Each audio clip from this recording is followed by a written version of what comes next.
अस्सलाम वालेकुम जी। Second year chemistry के बच्चों, क्या हाल हैं आपके? ठीक ठाक हैं आप? अल्हम्दुलिल्लाह। आजकल तो गर्मी भी वैसे अच्छी खासी पड़ रही है, तो ख्याल रखें अपना बच्चों, कोरोना के हवाले से भी और वैसे भी ओवरऑल अपनी सेहत का ख्याल रखें, अपने घर वालों का ख्याल रखें, इंशाल्लाह ताला खैर होगे। और बाकी पढ़ाई कैसी जा रही है आपकी? हमारा 3rd चैप्टर ख़त्म होने को है इंशाल्लाह ताला। करीब 2 लेक्चर या एक में तो नहीं हो सकेगा, देखता हूँ। मैं भी आज थोड़ा सा जितना हो गया तो बाकी कल उसमें साथ उसके कंबाइन करके जितना रह गया फिर साथ इंशाल्लाह ताला हम एक्सरसाइज को भी कर लेंगे। बच्चों का काफ़ी ये आ रहा था कि जी एक्सरसाइज का असर करवाएं, तो मेरा ये ख़्याल एक्चुअली इसमें होता है कि जब आपको चैप्टर थॉरली और एक एक चीज़ के हवाले से पढ़ाया गया है, तो इसकी केमिस्ट्री की एक्सरसाइज और ख़ास तौर पे सेकेंड ईयर केमिस्ट्री की एक्सरसाइज कोई ऐसी है नहीं है कि वो आउट ऑफ द कॉन्टेक्स्ट हो, या कोई न्यूमेरिकल्स हैं या कोई नई चीज़ है, कोई अलग से चीज़ है जो आप कर नहीं सकेंगे। तो मेरा ख़्याल है कि आपको एक्सरसाइज अटैम्प्ट करनी चाहिए, ख़ुद अटैम्प्ट करनी चाहिए। देखें, अब आप माशाल्लाह बड़े हो गए हैं और 12वीं जमात के बच्चे हैं, कोई 5वीं 6ठी जमात के बच्चे नहीं है कि आपको स्पून फीडिंग की जाए और आपको क्वेश्चन के आंसर इस तरह से बताए जाएँ और लिख के दिए जाएँ।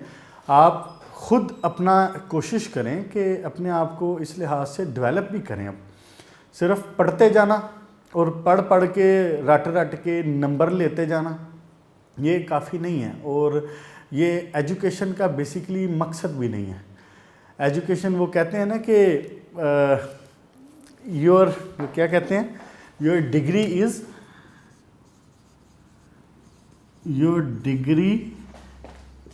Is just a piece of paper.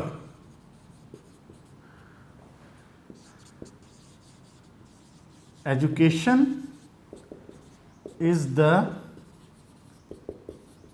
ability to think।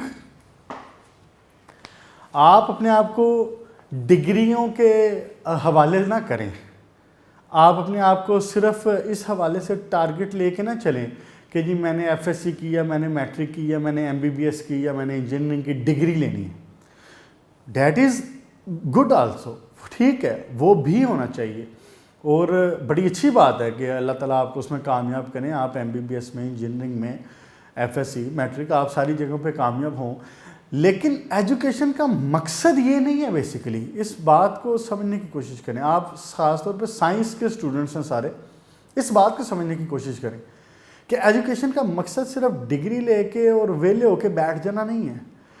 आपका जो अक्सर मकसद है ना एजुकेशन का, वो ये है कि आपको एक गुड, एक बेटर ह्यूमन बीइंग बनाया जाए।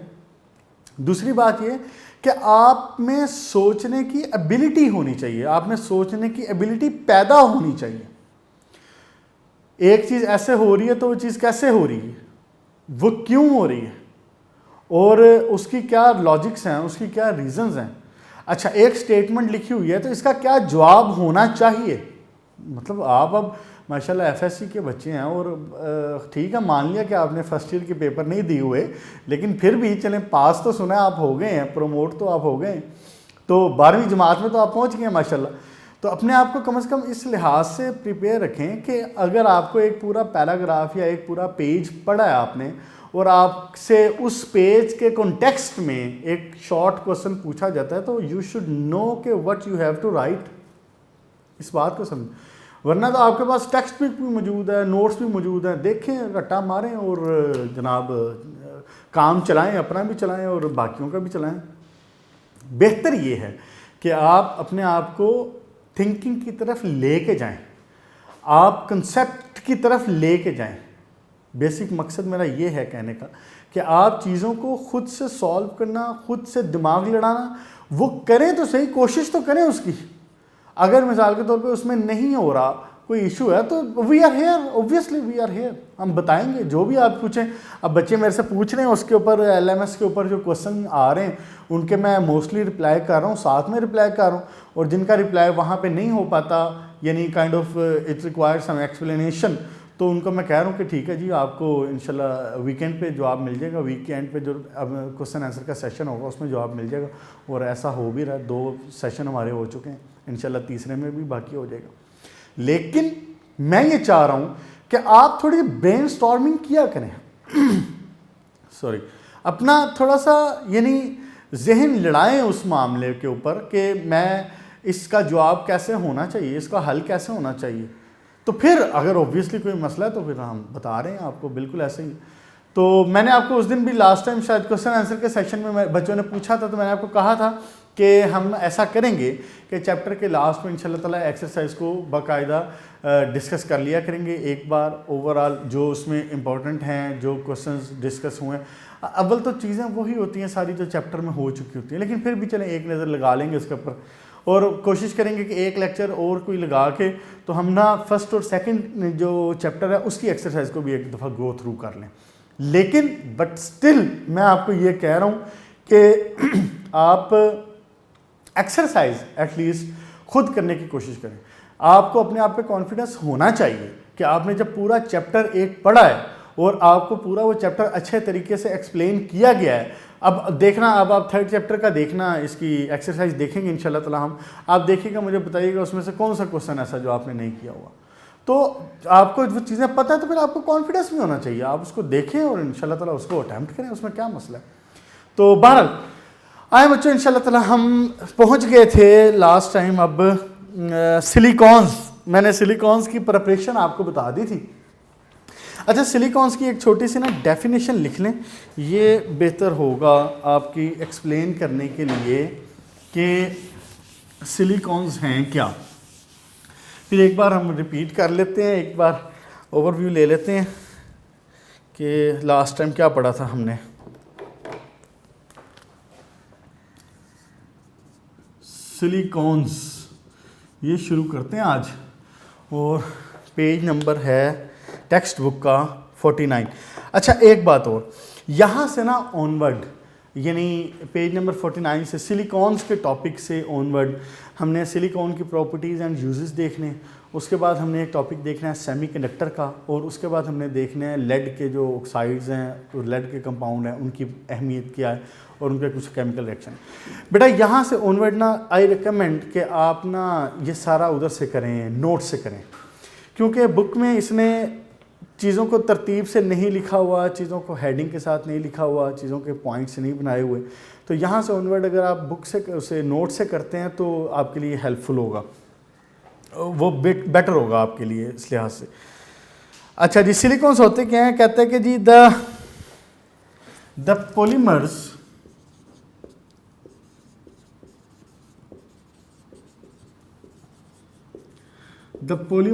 containing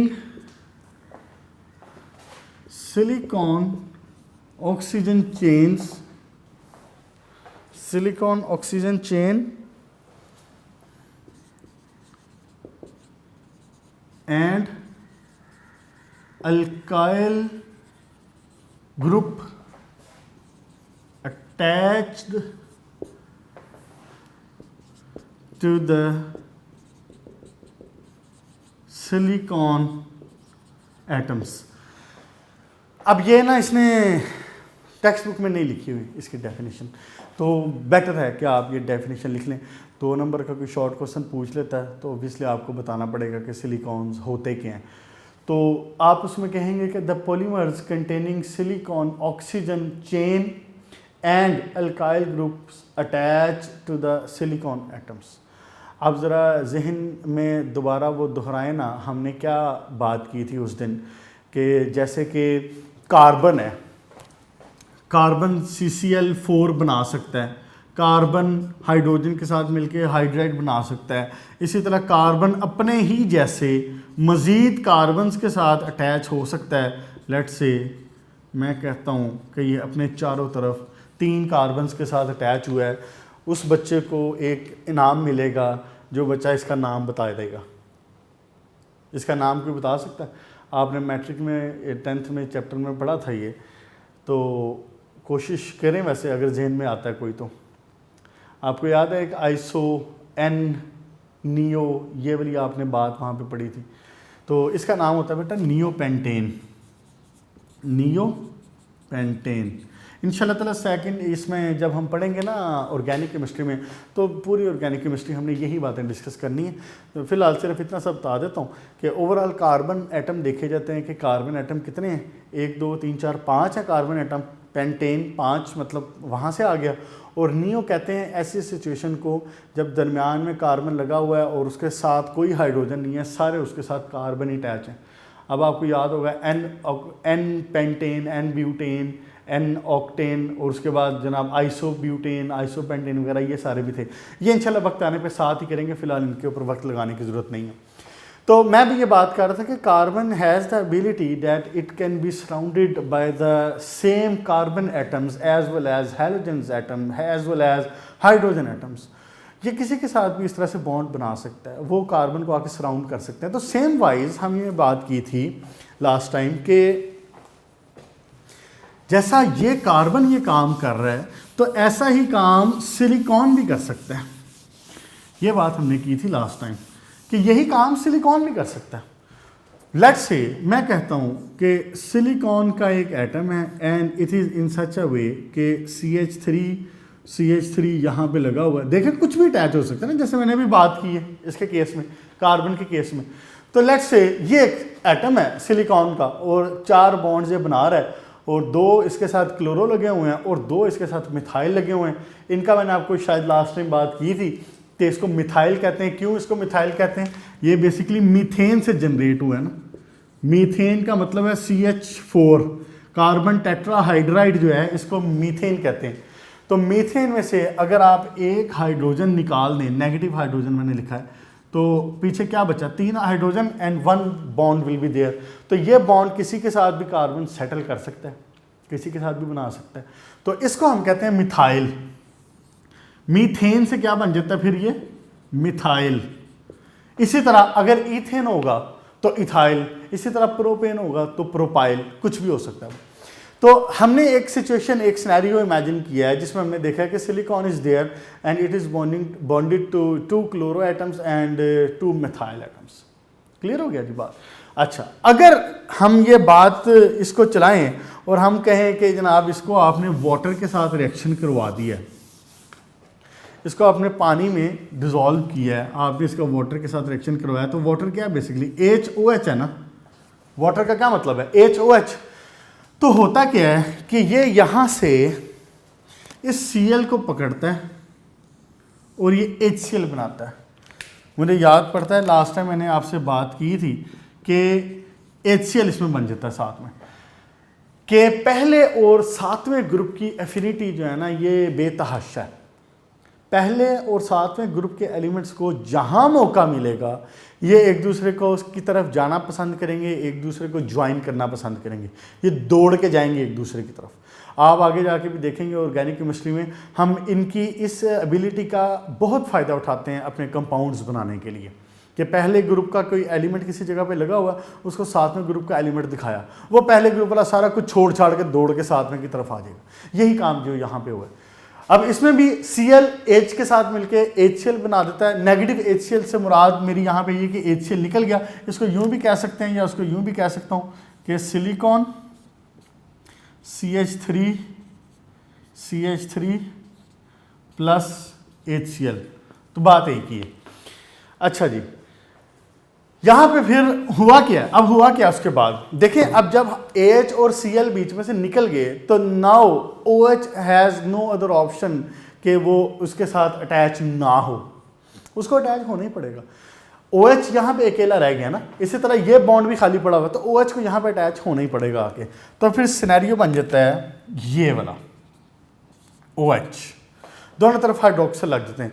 इसका नाम क्या था? मैंने आपको लास्ट टाइम बताया था, 2 क्लोरो 2 मिथाइल सिलिकॉन। ठीक हो गया?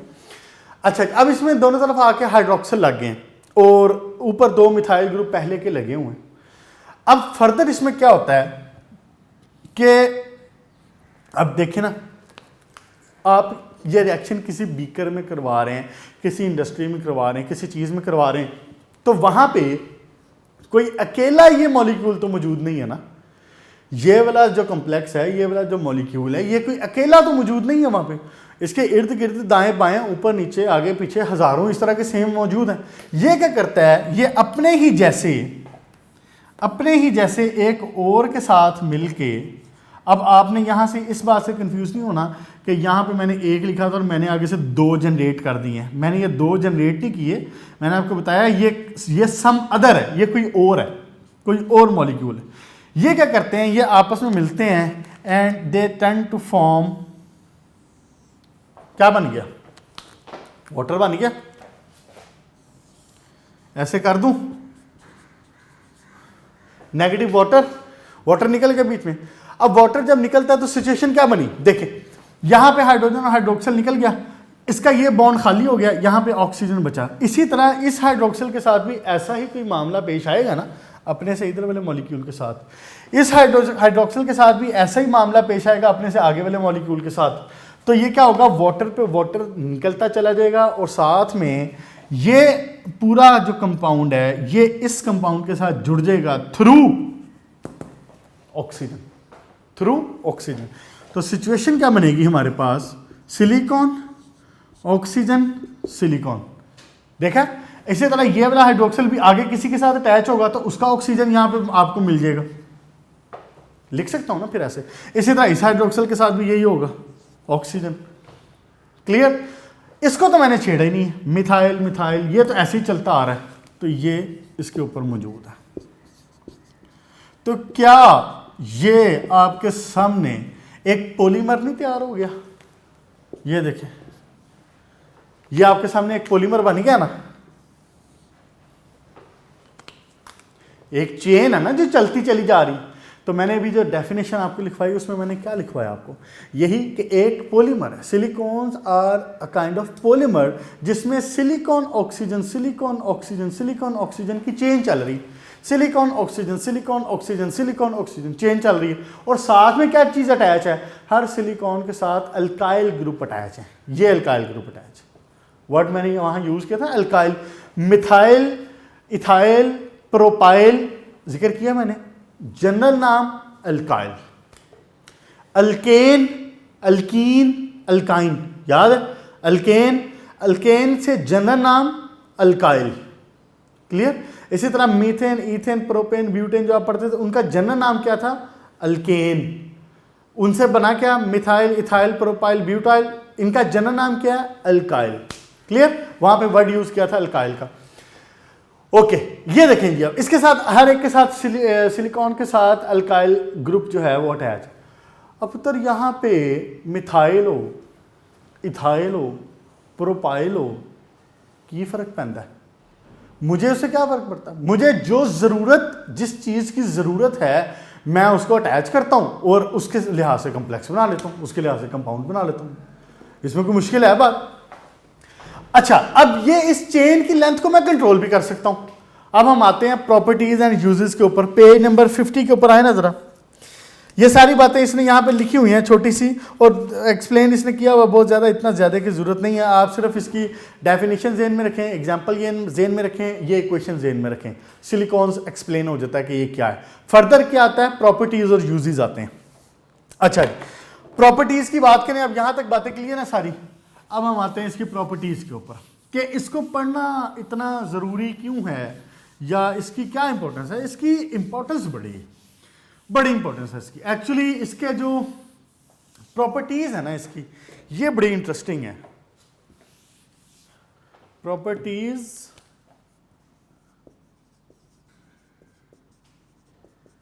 And uses of silicon.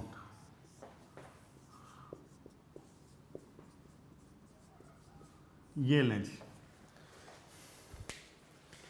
Silicones कहना चाहिए इसको, सिलिकॉन्स। मैंने आपको लास्ट टाइम बताया था कि silicon mean silicon atom, silicones इसके लिए वर्ड यूज करेंगे आप। क्लियर जी। अच्छा जी, या तो अब आप ऐसा करें कि पेज नंबर 50 पे जरा तशरीफ लाएं और इसके अलावा आप ये कर सकते हैं, और what I recommended you before, कि आप ना इसको करें नोट्स से। आपका नोट्स का जनाब अली पेज नंबर है 80, पेज नंबर 80 है इसका। देखें ज़रा, इसने काफ़ी अच्छे तरीके से ना इसको, जो सिलिकॉन की प्रेपरेशन है वो भी, जो एक्स्ट्रा बातें उसने मैं लिखी हुई थी उनको नहीं उसने लिखा हुआ, बस वो बातें जो काम की थी वो लिख दी हैं, और साथ में प्रॉपर्टीज़ और सिलिकॉन पे आ गया डायरेक्टली, और वहाँ पे उसकी फिजिकल प्रॉपर्टी सारी डिस्कस हो जाएंगी। अच्छा, अब ये हैं क्या सिलिकॉन्स की जो स्टेट है ना, फिजिकल स्टेट इनकी, ये डिपेंड करती है कि इसके साथ अटैच क्या है और उस चेन की लेंथ क्या है। फिजिकल स्टेट डिपेंड करती है। अब जैसे मिथाइल सिलिकॉन हो, अगर, अब मुझे ये दोबारा बात करने की जरूरत नहीं कि मिथाइल सिलिकॉन का मतलब क्या है। मैंने आपको मिथाइल भी एक्सप्लेन कर दिया और मैंने आपको सिलिकॉन के साथ उसको पुट करके भी बता दिया। हमने जिसकी बात की थी अभी, जो हमने स्ट्रक्चर बनाया था, दैट वाज मिथाइल सिलिकॉन। तो मिथाइल सिलिकॉन अगर हो तो जनाबे अली, अगर इसकी लेंथ ज्यादा कर देना हम, तो it goes towards the more viscosity, इसकी विस्कोसिटी बढ़ती चली जाती है। लेकिन अगर इसकी चेन लेंथ हो कम, with small chain length are oily liquid, small chain length है ना, तो दे आर लाइक ऑयली। लेकिन जैसे जैसे आप इसकी चेन लेंथ को बढ़ाते जाएं तो वो विस्कोसिटी उसकी बढ़ती चली जाती है। It goes towards the thickness, physical property. Effect of temperature, next देखें जरा, ये बड़ा इंटरेस्टिंग है जनाबे अली इसके केस में। Effect of temperature,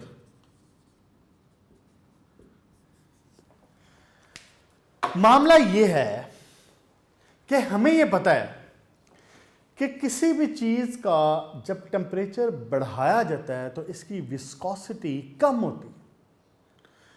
usually, mostly हमारे इर्द गिर्द जितने भी कंपाउंड हैं, जनरली जिनमें भी हम बातें करते हैं, जनरली जिनमें, लेट्स से मैं एक एग्जांपल देता हूं, लाइक हनी है जी, शहद की बात करता हूं मैं, हनी है। मैंने एक यहां पे वर्ड यूज किया था विस्कोसिटी। विस्कोसिटी होती क्या है? होती क्या viscosity? Resistance of a liquid to flow. जब एक लिक्विड फॉर्म में फ्लो कर रहा है तो it exhibit some resistance, it feels some resistance. देखे ना, लिक्विड हो या सॉलिड हो, जो भी हैं तो एटम ही है। अच्छा जी, एक ये लिक्विड, उसकी क्या नाम है, एटम्स की लेयर है लेट्स से, एक ये एटम की लेयर है लेट्स से। सॉलिड की फॉर्म में एटम्स की लेयर ये जो हैं ये बहुत ज़्यादा रेगुलर और फिक्स होती हैं। एक जगह पे सॉलिड की हालत में एक जगह पे फिक्स होती हैं, स्टैटिक होती हैं, मौजूद होती हैं एक जगह पे, हाँ एक जगह पे रुकी हुई होती। लेकिन इन द सेंस वाइब्रेशन वगैरह उसमें हो रही होती, लेकिन मैं ओवरऑल वैसे बात कर रहा हूँ कि मूवमेंट के लिहाज से। लेकिन लिक्विड में यही एटम और यही जो सरफेस बनी है ये मूव कर सकती है, ये मूव कर सकती है ना। तो शो तो उनको एटम्स की सूरत में करूंगा, एक एटम की लेयर, दूसरी एटम की लेयर, लेट्स से तीसरी एटम की लेयर। तो जब ये दोनों एटम्स की लेयर्स एक दूसरे के ऊपर मूव करती हैं, when we make the liquid flow, जब लिक्विड को फ्लो करने पे मजबूर किया जाता है, मैं पानी का एक गिलास नीचे गिराता हूं तो लिक्विड इज फ्लोइंग, तो लिक्विड की एक लेयर, इन एटम्स की एक लेयर दूसरी लेयर के ऊपर ऐसे मूव करती है, ऐसे मूव करती है। ये जब यूं मूव कर रही है ना, तो देखिए जब मैं अपने दोनों हाथों को भी यूं मूव कर रहा हूं तो I am feeling some resistance.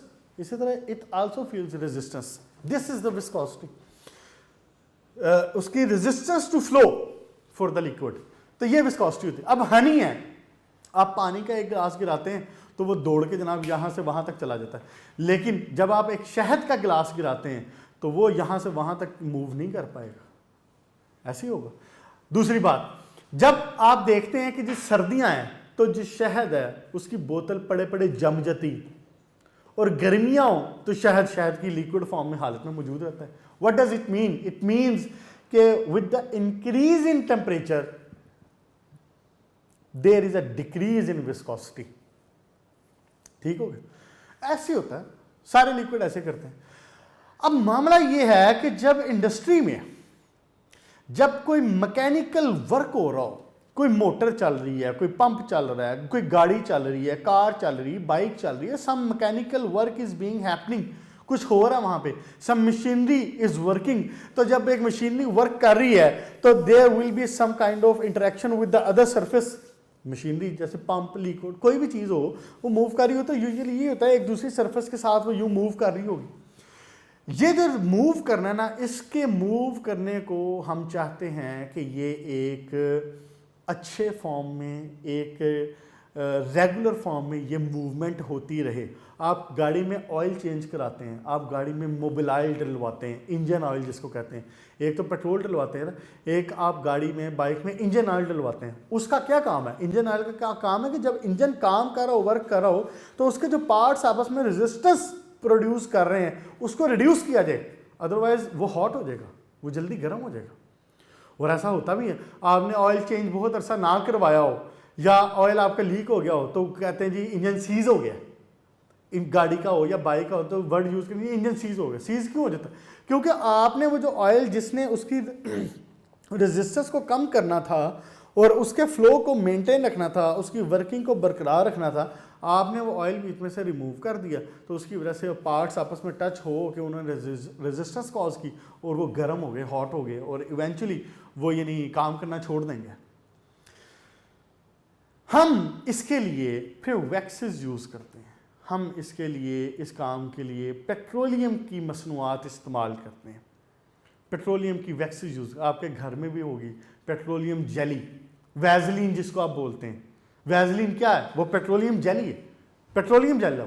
देखा आपने वो कैसे थिक सा होता है। इसी तरह लड़के जो हैं, बॉयज़, वो they must be knowing this thing, grease, जो आप ग्रीस इस्तेमाल करते हैं वो किस लिए इस्तेमाल करते हैं? इसलिए कि रेजिस्टेंस उसमें कम हो। तो जब आपने वो पुट किया है तो वो मेनली जब ग्रीस हो गया, पेट्रोलियम जेली, वो किस चीज़ की बनी होती है? वो मेनली ज़्यादातर पेट्रोलियम की मसनूआत की होती। अब पेट्रोलियम की मसनूआत के साथ एक मसला है, क्या? जब हम टेम्परेचर को चेंज करते हैं ना, तो मैंने भी आपको जैसे बताया ना, जब आप टेम्परेचर को रिड्यूस करते हैं, जब टेम्परेचर को कम करते हैं आप, तो क्या होता है? उसकी जो थिकनेस है, उसकी जो विस्कोसिटी है वो बढ़ती चली जाती है। अब यहां पे इसने लिखा हुआ है कि जब आप पेट्रोलियम की मसनूआत यूज करें और आप पेट्रोलियम की मसनूआत हों और आप जनाबे अली 100 डिग्री सेंटीग्रेड से टेम्परेचर को कम करें और इनको 0 डिग्री सेंटीग्रेड तक ले आए, यू कूल डाउन। जब आपने कूल डाउन किया है तो विस्कोसिटी विल बी इंक्रीज्ड। तो पेट्रोलियम प्रोडक्ट्स के केस में ये विस्कोसिटी अराउंड 100 टाइम्स इंक्रीज होती है, 100 times increased with the decrease in temperature. आप जब 100 से 0 डिग्री सेंटीग्रेड पर लाए हैं तो वो 100 टाइम करीब इंक्रीज हो जाती है उसकी विस्कोसिटी। तो ये तो एक काइंड ऑफ सॉलिड हो गया बिल्कुल। हमने उसको ग्रीस को, हमने उस जेली को, वैसलीन को हमने पुट किया था कि it should reduce the resistance, तो ये तो खुद इतना 100 टाइम जब इसकी विस्कोसिटी इंक्रीज होगी, it will be like something solid, तो हमारे काम की तो ना रही। यहां पे फिर काम आता है सिलिकॉन्स का। सिलिकॉन्स क्या करते हैं? इनकी जो प्रॉपर्टी है ना वो ये है कि ये 100 डिग्री सेंटीग्रेड से 0 डिग्री सेंटीग्रेड तक जब आते हैं तो ओनली 4 टाइम्स इंक्रीज होता है। लुक एट द डिफरेंस कि वो 100 टाइम इंक्रीज हो रही है और ये सिर्फ 4 टाइम्स इंक्रीज हो रहा है।